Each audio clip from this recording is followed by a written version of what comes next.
Excellent. Well, good morning, everyone, and thank you for coming out to the Reagan Library today.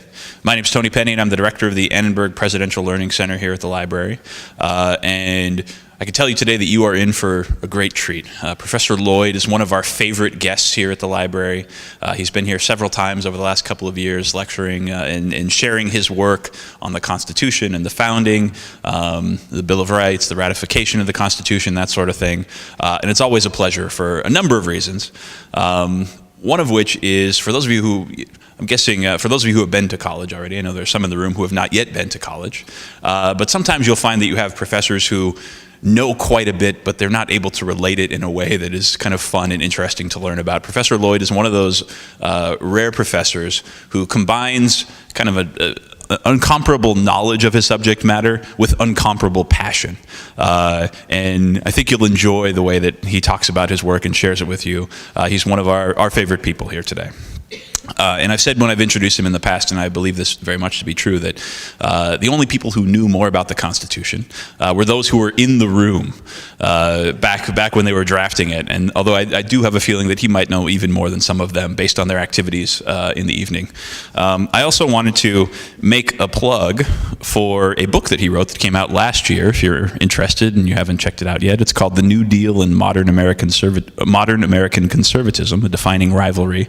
And he wrote it with David Davenport. And it's a great book, a great read, and I highly encourage you to check it out. But before we get started today, I wanted to introduce our partner in today's effort, Jason Ross from the Ashbrook Center at Ashland University, to talk a little bit about some of the things that they're doing. Thank you, Tony.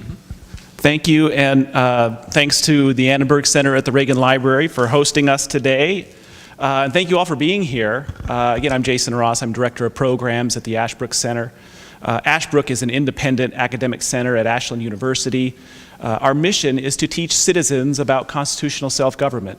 We have a series of outreaches that we offer to do that. One of those outreaches is what you see here today, our teachingamericanhistory.org website. For teachers and students, we have approximately 2,500 primary source documents on this website that you can use at no cost. We also have a series of online exhibits, which Professor Lloyd will be talking about today. If you have not already been to teachingamericanhistory.org and you're interested in American history, particularly the American founding era, I hope that you will take a look. You see our URL up there, teachingamericanhistory.org. Another one of our outreaches is trying to help teachers have resources to teach young people about the American founding and the American story.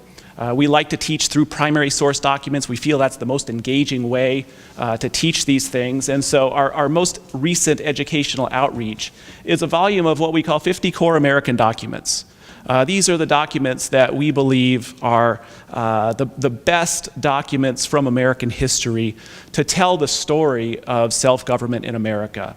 We go all the way back to the Declaration of Independence and all the way forward to Lyndon Johnson's Great Society speech and then Ronald Reagan's A Time for Choosing speech. So we span the entire range of American history. All of these documents they have introductory essays and questions designed for reflection. If you're interested, you can download a free copy of the ebook at our website, teachingamericanhistory.org/50docs, 50DOCS. I hope that you'll all take advantage of that opportunity. I'd like now to introduce our speaker for the day, Professor Gordon Lloyd. Professor Lloyd is Professor of Public Policy at Pepperdine University School of Public Policy. He has been there since the school was founded in 1997. As Tony mentioned, he is almost certainly the nation's leading expert on the Constitutional Convention, and Ashbrook is proud to partner with him on this series of online exhibits on the American founding. There are exhibits on the Constitutional Convention, on the ratification debates, and on the Bill of Rights. He's going to be focusing today on the ratification debate. So please join me in welcoming Professor Gordon Lloyd.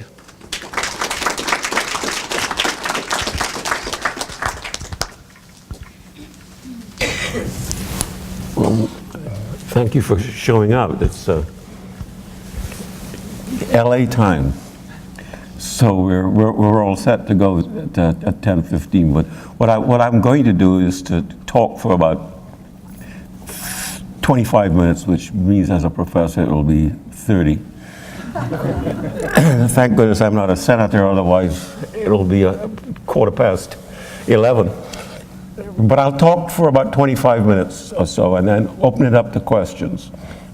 And we'll take a break and begin around 11:05 for our second session.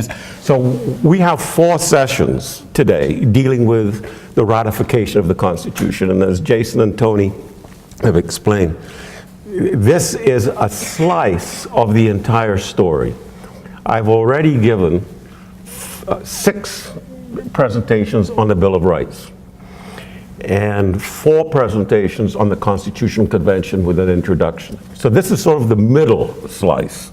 So I will be pointing back to the Constitutional Convention, and I will be pointing forward to the Bill of Rights, and encourage you to see what we're doing today as the central part of the overall story, which ultimately one hopes will appear as 15 or 16 and lectures, not really lectures, exchanges, conversations about the American founding, which I think is an extremely important, conversation to continue. Because if there's anything unique, and there is, unique about the American founding, is that it's the first where citizens elected other citizens to sit down in a room for 55 days, 55 people elected for 88 days, and to discuss a diverse range of possibilities, sign it, that's the Constitution, and then submit it to 13 states with representatives specially elected to debate one question: yes or no. Shall we ratify? Shall we not ratify? Shall we perhaps ratify? So one might say yes, no, maybe as part of this story. And then implement the Constitution. Never before done in the history of the world, never been done since, and not a drop of blood was spilled. And it seems to me that is a rather remarkable event that we need to reflect on, not just because it was an event in the past we should have good dilettante talk, but rather because it's an event that rarely occurs, and we ought to think about those moments and what makes things work and what doesn't make things, why don't things work. So today, it's going to be ratification of the Constitution. 4 sessions. The first 2 sessions, which we will do before lunch, is what I shall call the indoors debate. Indoors debate means where the 13 state elected representatives to debate debate every clause of the Constitution, why people are in favor, why people are against. And then after this afternoon, we will look at the out-of-doors debate. The out-of-doors debate is the pamphlet exchange, the most important pamphlet emerging from that period, which most high school teachers and most college students at least read one essay from, is the Federalist Papers. The Federalist Papers were written out of doors as part of the campaign to persuade the electorate to elect representatives in favor of the Constitution.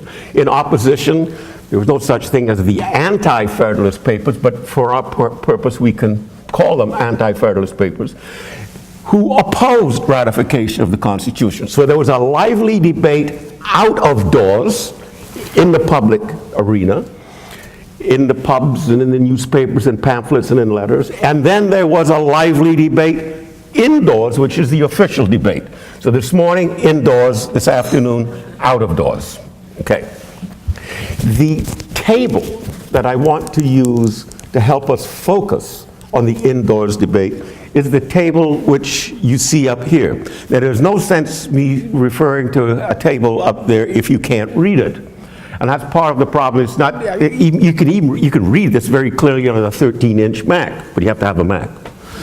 But when you're sitting in the back of the room, that it becomes more difficult. But I'm confident that you can see that. Is that correct? Everybody could read that? All right. State by state ratification table. Column number 1 is the state. And the states are listed in the order in which they ratified. Now, ratification means adoption. It's one of those very interesting things. Can I adopt and then not adopt after? Or can I not adopt and then adopt after? And the answer is, for whatever reason, the process seems to be, once you adopt, you cannot unadopt. But if you have not adopted, then you can go back and adopt. And that has remained with us ever since. I mean, we could change that, but it is part of the American heritage. Once you've said yes, you're in for life. There's no such thing as no-fault divorce back then. So state, in the order in which they ratified. Column number 2, delegates who attended the Constitutional Convention. The point there is that of the 39 signers of the Constitution in Philadelphia, several were selected by their home state to attend the Ratification Convention. They had a privileged position. Why? Because they can claim they know what went on over the 88 days. So that what we really have, so there are 2 separate kinds of debates taking place. One, an 88-day seminar in which 55 people were there most of the time, some for all the time. South Carolina delegation was the only delegation in which every member showed up every single day. And so they had a seminar over 88 days. Then they present this document. And people have not been part of this seminar. So I want to know, well, what does this mean? And what does that mean? And it turns out, you could say this is luck, it's strategy, whatever, but it's part of Democratic Republican politics, is that certain people who were there in Philadelphia, Bedford and Bassett from Delaware, were selected to attend the Delaware Ratifying Convention. So they come into the room, ooh, there's a founder, ooh. And so, Mr. Bassett, can you please tell us what was it? Oh, of course I can. It's just such and such, and I made this comment, and everything went fine. So they have a certain privileged position. They're endorsing, for the most part. And so somebody comes to them and asks them, well, what did you guys mean? They could say, this is what we meant. I think. So you have all down this column, you can see what is going on. In particular, look at Connecticut, look at Massachusetts, look at Maryland, etc. So they have a certain privileged position. Not everyone who was there endorsed the Constitution. And as we shall see, that is particularly true in Virginia and New York. And it is therefore not surprising that some of the nastiest debates took place in Virginia and New York. And it's not surprising that the Federalist Papers were written by Hamilton from New York, Jay from New York, and Madison, who was in New York, and the papers were addressed to the citizens of New York, and then distributed across the nation. Okay. Column number 3 is other significant delegates. These delegates are not really household names in America. They're not exactly the forgotten framers, but they're certainly important ratifiers. By the way, the phrase founding fathers was actually invented by Warren Harding. And it's only about 100 years ago. At that time, the founders were considered to be those who wrote the Declaration of Independence. Framers were the ones who framed the Constitution in Philadelphia, and ratifiers were the ones who ratified the Constitution. And then they get collapsed. Well, what do you do about the colonial times? What do you call those? They were called, at this time, forefathers. I just thought you'd like to liven your day with that kind of trivia. So I just thought I'd give it to you because I don't know what I'm going to say next. State ratifying convention. This shows you the dates where the convention met. So you can see some met for 2-3 days, we have this momentous decision to make. Some states met for quite some time and had some very, very nasty battles. If you go to the next column, next two columns together, what I've managed to do through diligent research and luck is what is the expected vote going in, and how would one know that? One would know that by going from county to county in each of the states and knowing who was selected. Because, excuse me, what would happen is in a certain county, one candidate would run and say, select me and I'll vote no. Opposition, select me and I'll vote yes. I mean, that was the issue, yes or no. And so the constituency in that district would select in accordance with that. So there was a sort of instruction that was given to each of the delegates, which in a way limited their ability to maneuver. I mean, so it's yes or no. I mean, what else do you need to know? Maybe? Can I say yes with an asterisk? Can I say no with an asterisk? So once, that becomes a problem. What is the role of a representative? To represent you or to represent your best interests? And I know you want me to vote no, but if I'm there and somebody's very persuasive, am I able to say maybe? Am I able to say yes? So that becomes part of the problem of representation. How much flexibility does the elected official have? So this expected vote is based on my understanding of the outcome of the election that took place within each district. Just as one example, Jason, why don't we come down? All right. Now, the next column shows you the outcome. The expected vote, the outcome.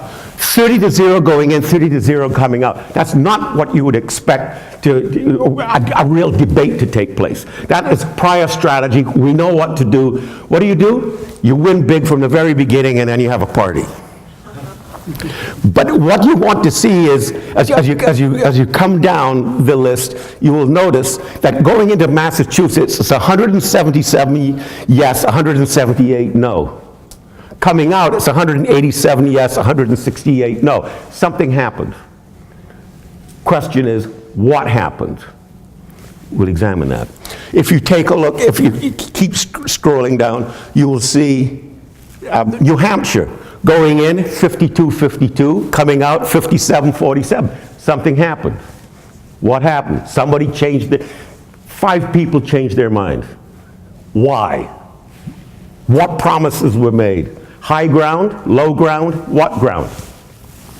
If you take a look at Virginia, you've got Madison with Mason Randolph all in there.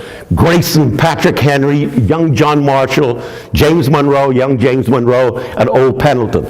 I mean, what a group of people debating whether to ratify or not. Going in, 84 yes, 84 no.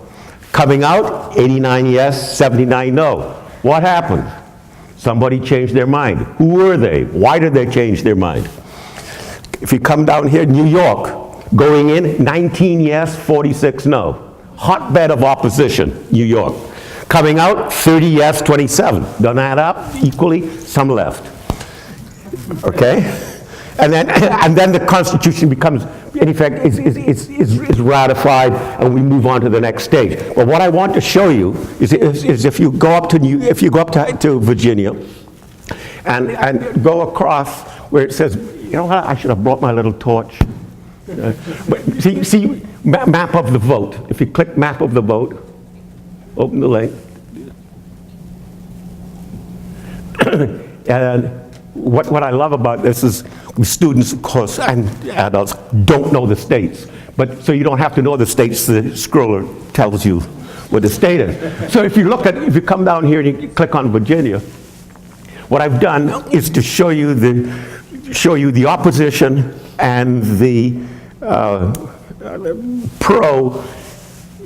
Right, and by the way, it is very, very similar to today in Virginia. If you go into Massachusetts, Virginia, all these maps, you can see a certain similarity between then and now.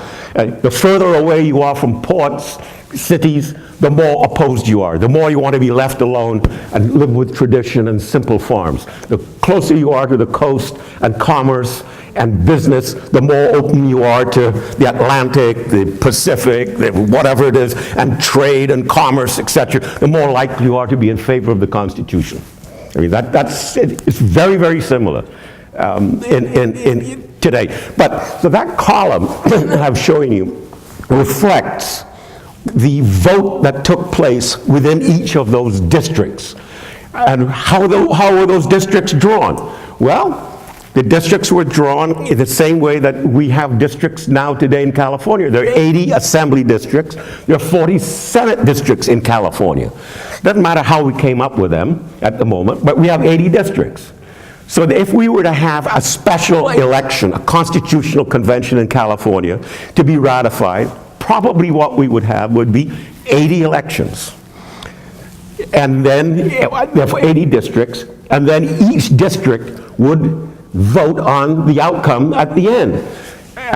This is what I'm talking about. So you've got, in Virginia, you have these 160, 170 districts who elect people with instructions. They debate, some break their instructions, goes back, right, to the people, and they explain what they have, what they've done. So in micro form, in embryonic form, this is one of the first important elections to take place in America. You see campaigning, you see low ground fear and loathing, you see high ground nobility, you see campaigning from state to state. Not all elections take place on the same day.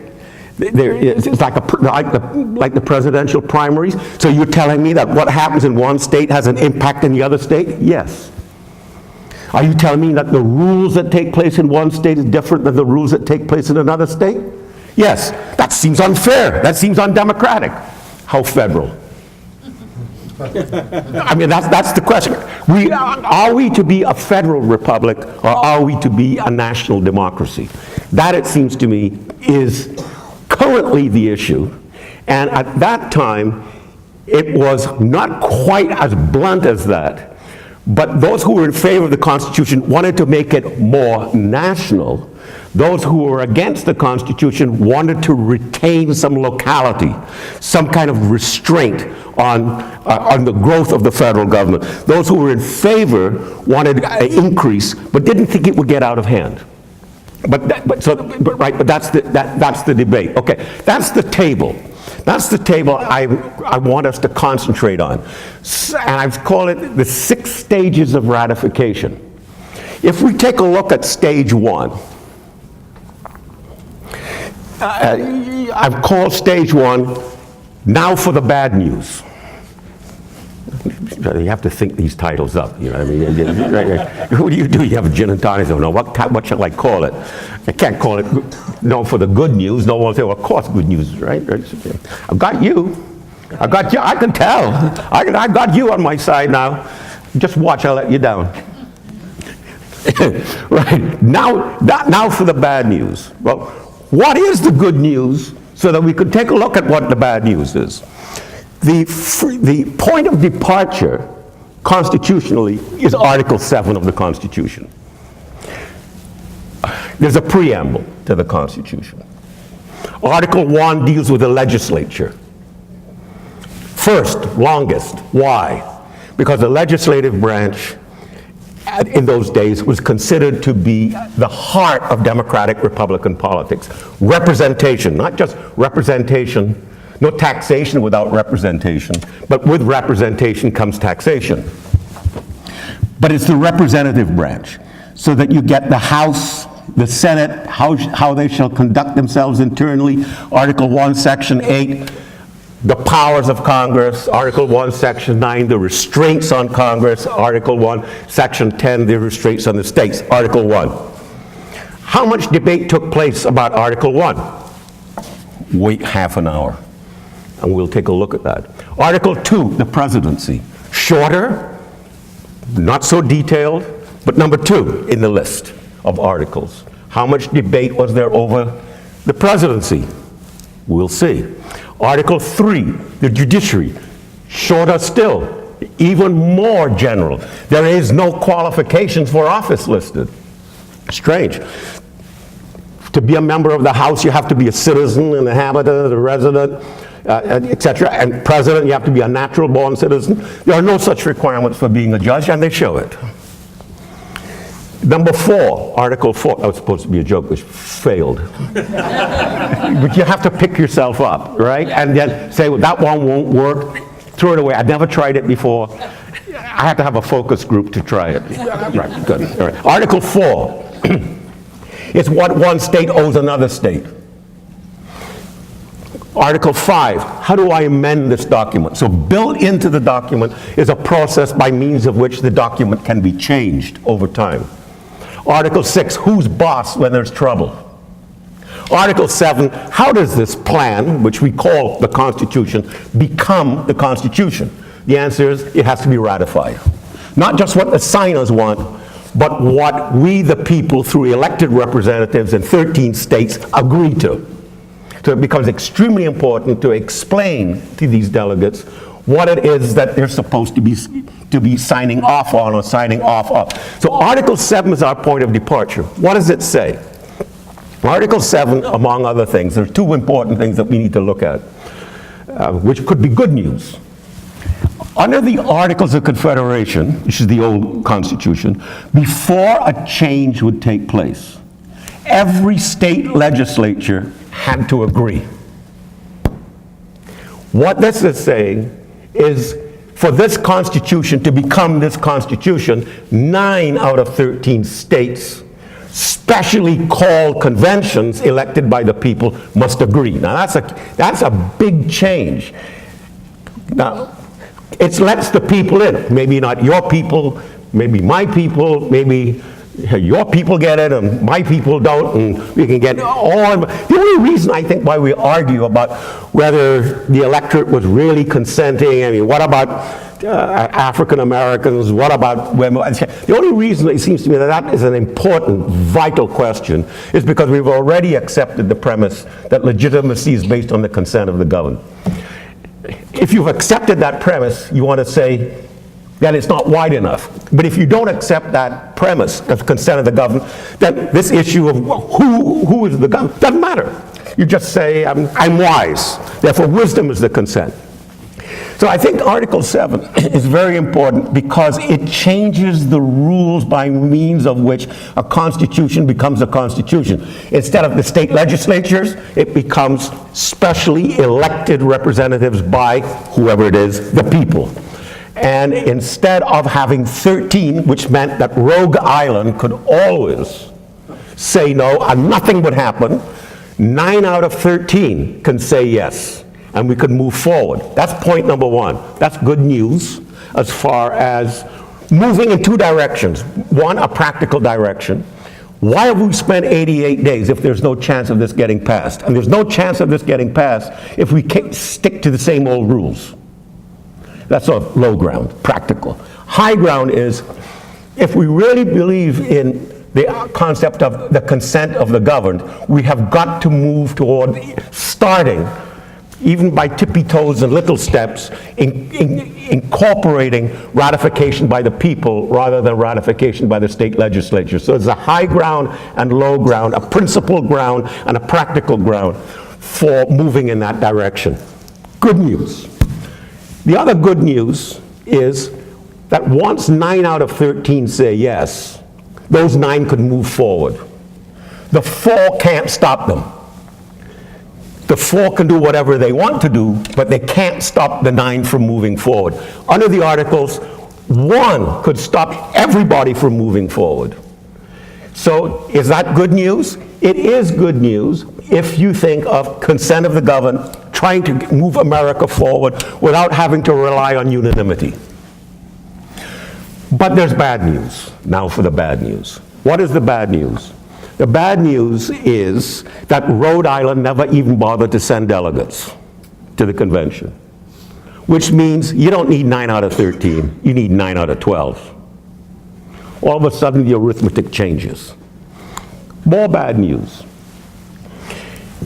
There were 3 delegates at the Constitutional Convention who appeared every single day and right at the end said, I can't sign this. I mean, we could go into why, etc., but that's a different story.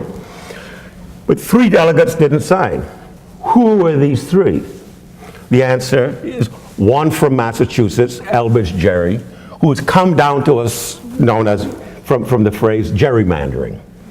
Okay? But Elbridge Gerry was an extremely popular Massachusetts legislator, and he also signed the Declaration of Independence. So a person who didn't sign the Declaration, who signed the Declaration of Independence, decides not to sign the Constitution. Do we have a conflict? Problem. Very prominent in Massachusetts. John Adams from Massachusetts is in Britain as an ambassador. He isn't there to chat. He wasn't at the convention. So potentially bad news in Massachusetts, so we got to watch. Potentially bad news in Virginia. Why? Virginia sent the following delegates to the convention. Mr. Wythe, who left early because his wife was ill, and then it turned out that a little later on he was poisoned by a cousin who wanted his inheritance. But Mr. Wythe left early, so that takes care of a vote. Dr. McCord left early. So that leaves you with 5 delegates in Virginia at the Constitutional Convention. Who are they? James Madison and John Blair, who always vote together, and they voted to sign. George Mason and Edmund Randolph. Randolph, the governor of Virginia, Mason's Virginia Bill of Rights. They decide not to sign. Complete split in the Virginia delegation at the Constitutional Convention, which they were the delegation that called for the convention. Who broke the tie? George Washington broke the tie. He had to get off the pedestal, come down and cast a vote like an ordinary delegate. Okay? Problems in Virginia. I mean, more bad news. We may now have to get not 9 out of 13 or 9 out of 12, but 9 out of 11. More bad news. How about New York? New York sent 3 delegates, Alexander Hamilton, and then John Lansing and Robert Yates to outvote him, which they did. And then Hamilton left in a huff because he was bored. And then Lansing and Yates left because they couldn't be, it was too delicate. So they left and created the opposition in New York. Trouble then, in New York, you've got Lansing and Yates and Clinton operating against Hamilton. Excuse me, it sounds very close that you need almost 9 out of 9 or 9 out of 10. So what at first looked like, whew, this is going to be fairly in our favor, through political arithmetic doesn't, which means you introduce not only principle but strategy. You have to introduce how to approach politics. And I'm not here, as Tony has wonderfully stated, that, and so has Jason, that somehow I know a fair amount about the convention. So I'm not here to belittle the framers. What I am here to show you, or to introduce to you, is that the framers knew what they were doing. And they're not just ivory tower. They understand the process. And that means that if you're going to be in the business of persuading people rather than off with your head, you have to be able to understand political rhetoric. Rhetoric is not the same thing as lying. It can be. Rhetoric is not the same thing as propaganda. It can be. Education could be simply getting one's way, but it need not be. So rhetoric means being able to explain to people. Why was FDR so successful? Because he knew how to use the radio. How was Reagan so successful? Because he knew how to use television and the movies.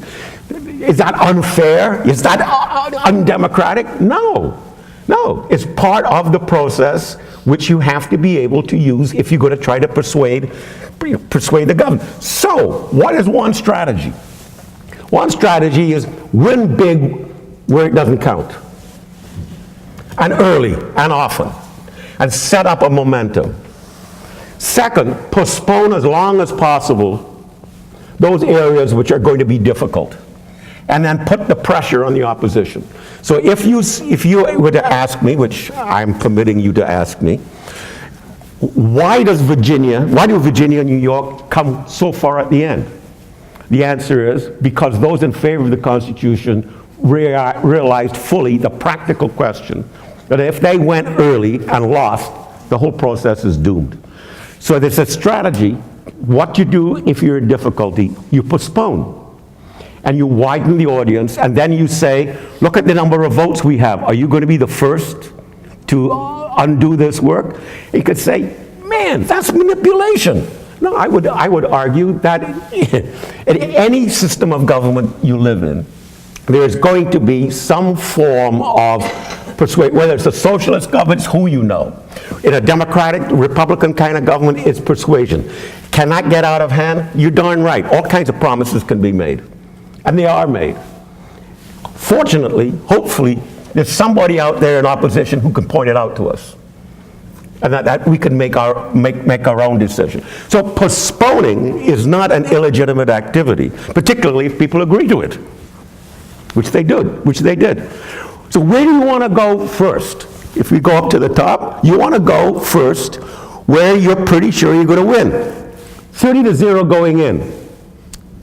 46-23 going in. 38-0 going in. 26-0 going in. 128-40 going in. You've got all those states rolling in, and you have momentum. Now you might stop there and say, well, why is there such a disparity between, say, Delaware that had 30 people and Connecticut that had 168 delegates? Why that disparity? And the answer is state and local politics. The way that Connecticut handled it is their size, the population, the way they wanted to draw districts or boroughs or parishes, that's the way they did it. In Connecticut was very, very interested in having very small districts because that is the way the voice of the people could be heard, rather than larger districts where your voice would have to compete with somebody else's voice and somebody else's voice. So there's two theories of representation going on. A small district for intimacy, a larger district for, shall we say, elbow room. Okay, so that's the reason for that. Problem, stage 3, winter in New England. Many a presidential campaign has floundered in New Hampshire and in Massachusetts. And so this becomes an important turning point in the entire convention, entire ratification. What happens in Massachusetts is going to be vital. Going in, 177, 178. They talk from the 9th of January to the 6th of February. It is the second largest state. They come out, 10 people change their mind. We will look in session 2 at the reasons. But for this part of our discussion, the answer is a compromise took place, which introduces the notion of compromise in politics. Compromise very rarely occurs when you have a lopsided lead. Compromises are almost necessary in a democratic republic if it's close. The question, of course, is who's going to blink first? What constitutes a good compromise? What constitutes a bad compromise? How do you compromise and say, I've still won?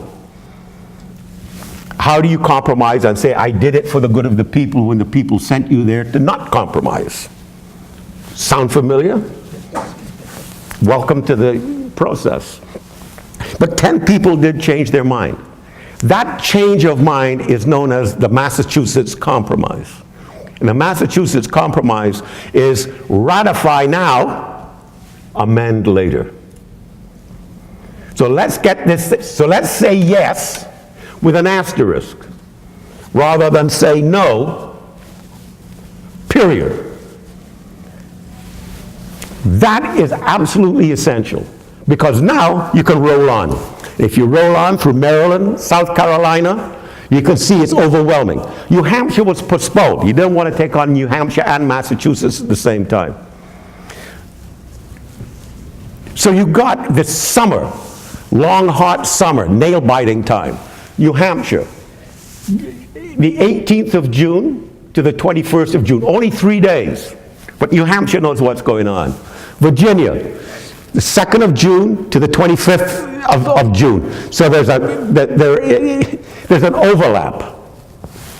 New York, 17th of June to the 26th of July. There's an overlap. That's the long, hot summer that if those 3 states had said no, things would have collapsed. So focusing on what took place within those 3 states becomes as important as what happened in Massachusetts. Fortunately, we have decent records for Massachusetts, Virginia, and New York. Very, very scanty records for New Hampshire. What we'll do in session 2 is to take a look at Massachusetts, Virginia, and New York and see the flow of the arguments and who changed their mind and why. Once that takes place, you've got the Constitution passed. The first Congress meets, and North Carolina, who originally said no, now says we'll reconsider. And they reconsider and they pass. The Congress is meeting in first session, second session meeting, and they have a seat for Rhode Island, and Rhode Island hasn't shown up. The Senate sends Rhode Island a message, join or die. And Rhode Island said, well, all right.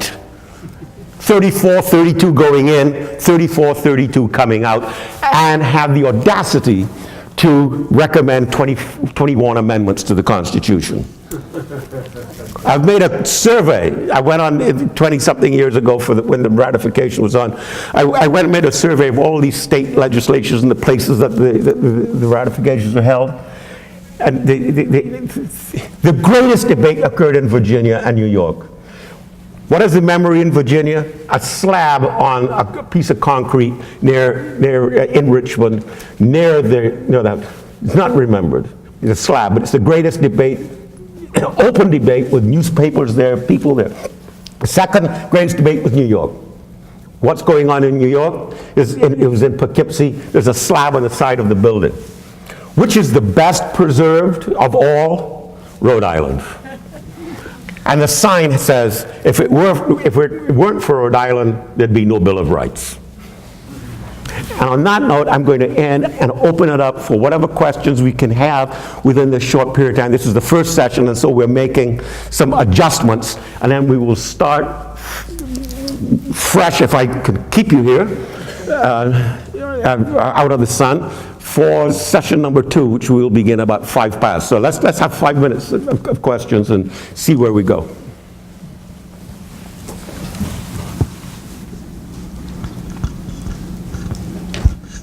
This is more of I think this is a great overview in the beginning.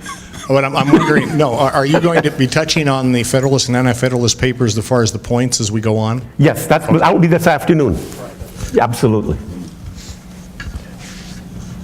Yeah, the point of this first session is to set up the mechanism, the process, the consent mechanism, each state, who was there, what it was. Yes, that's correct. More to come, therefore stay.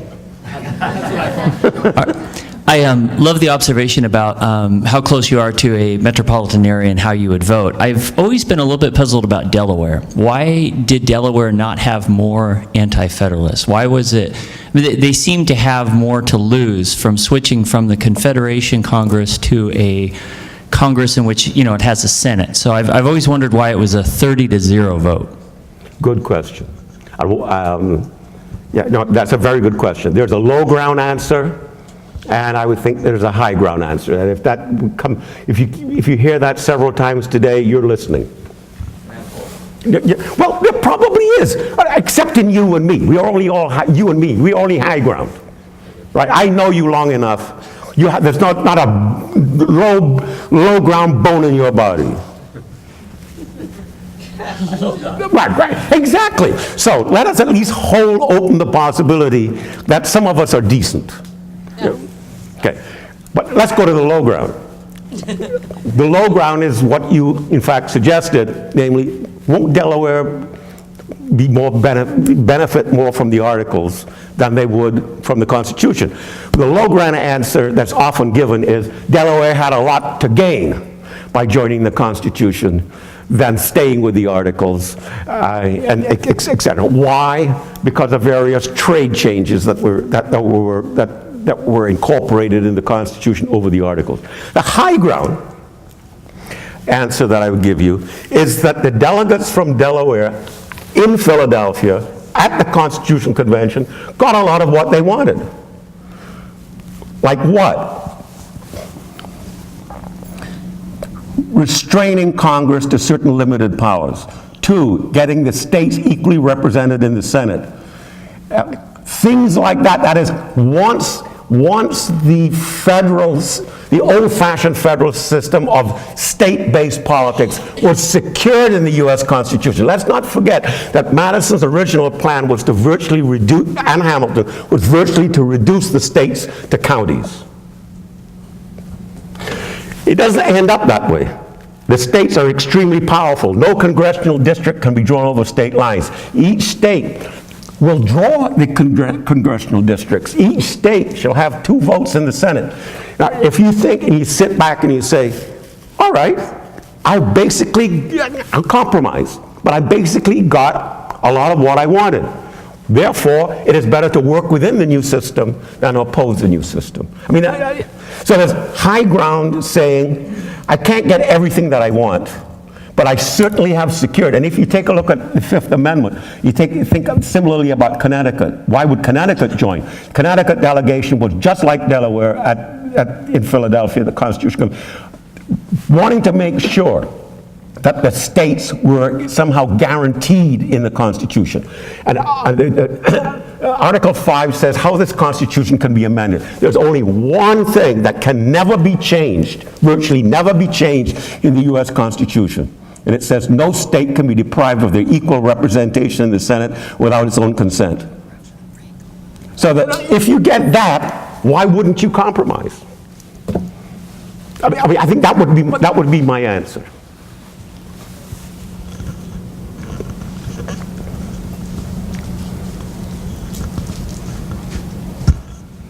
If Delaware had been able to get a little bit of what it wanted, I'm wondering why Rhode Island, which wasn't there, didn't see that its interests were also protected. That's a very good question, because there was a debate in Rhode Island precisely over that. And there were letters from folks in Rhode Island to George Washington and others saying, please do not judge Rhode Island simply by these idiots. And your point is very well taken. I think Rhode Island didn't want to join. I think Rhode Island, many people in Rhode Island understood to be a Rhode Islander was the primary thing, and that to get mixed up in this American experiment meant some loss of their own individual identity as rogues. And we didn't want to have anything to do with that.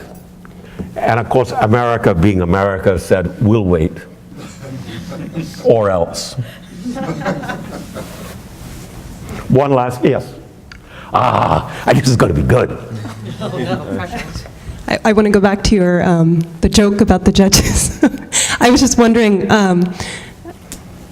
with regards to the one that didn't work. Yes. With regards to the lack of qualifications for the judiciary in the Constitution, could you talk a little bit about historically what the basis was for that? Very good.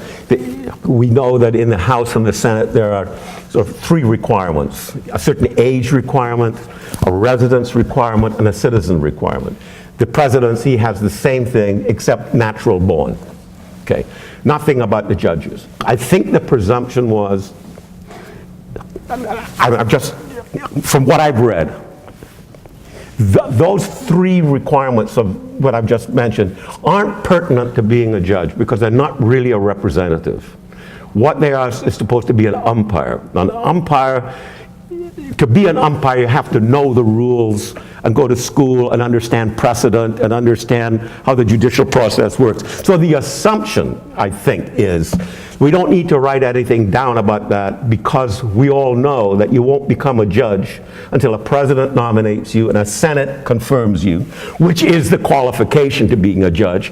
And we don't need to write in age, residence, citizenship, because it is really virtually unthinkable why a president would nominate somebody who is incompetent, and why a Senate would go along with somebody who's incompetent. I think that's the answer. Yes, sir, you want to make a joke out of what I'm saying. It's my show. Go ahead. Well, good point. No, I'm just saying, so what happened? I'll tell you what happened. Judges became justices.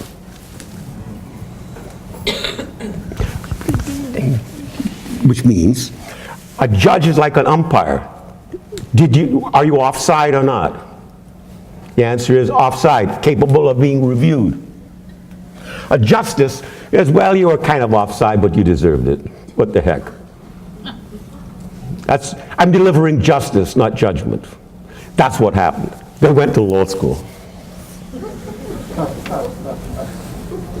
That's a smart aleck answer. I used to say smart ass before I went to Pepperdine, then I cleaned up my act. But I think part of the answer to your question is that the justices, we now live for the last 50 years in the United States with the following very, to me, disturbing sort of line. We live under a constitution, but the constitution is what the justices say it is. And so the constitution somehow belongs to the justices. It may be time to have term limits. It may be time to introduce those things. The whole range of judicial powers dependent upon what Congress permits them to do, but Congress has virtually done nothing except defer. We will get into this afternoon the case, which is what you're asking about. I'll give you, we'll look at Federalist 78, Hamilton's case in favor of the judges having independence, and Brutus, a New York anti-federalist, arguing against that. And we can examine this afternoon the original argument over the benefits and dangers of the judiciary. Yes, we'll take a look at that. Shall we take a 10-minute break, 5-minute break? You tell me. Yes. Well, what? Which one, Tony? I'm 7. Let's split the difference. oh, man. All right, 7-minute break.